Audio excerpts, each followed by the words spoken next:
My name is Lisa Predko. I graduated from Rochester Institute of Technology in 1996 and promptly moved to Chicago and started assisting immediately and did that for about 4 years or so. And then I started shooting on my own and have been doing it ever since. I typically tell people that I shoot commercial and editorial work and that I specialize in conceptual and narrative. I certainly love if I can put some sort of vintage twist of a time period that has long passed. I certainly have a love of all things vintage. I sat down with one of my favorite collaborators, who is a makeup artist, Martina Sykes. And she and I started concepting, and we just started talking about low light situations in a way that we could use this camera and sort of make it cool. Well, it started with the slide projector, and so I was thinking about the slideshows that I used to give as a kid to my friends and putting on a show, and I was thinking about how similar that was to Instagram and Facebook. With this shoot, we're actually doing quite a bit compositing.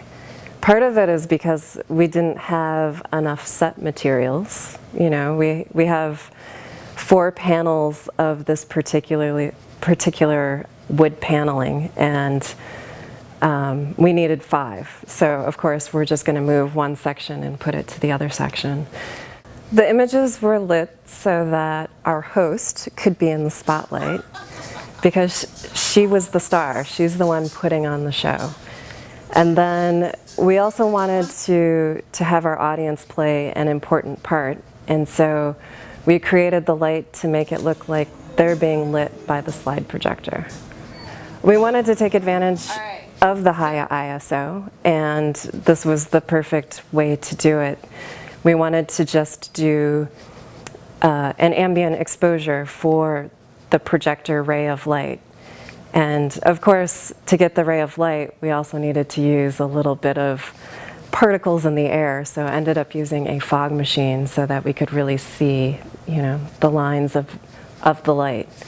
And because there was fog in the air, it was really nice to have a variety of shutter speeds to play with, because at different shutter speeds it certainly looks different. And certainly we couldn't have done that without having the high ISO. The concept went into a trip around the world. So our host is showing us her trip around the world. And her wardrobe changes for each shot to match the trip, because she's putting on a show.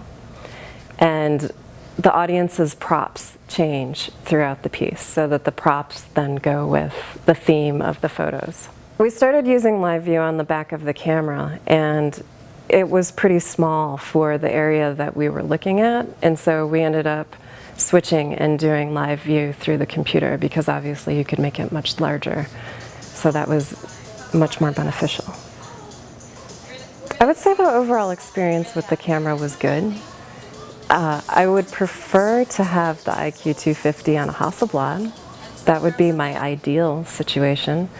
If the Hasselblad wasn't available, that would be my next choice. Sure, that'd be great.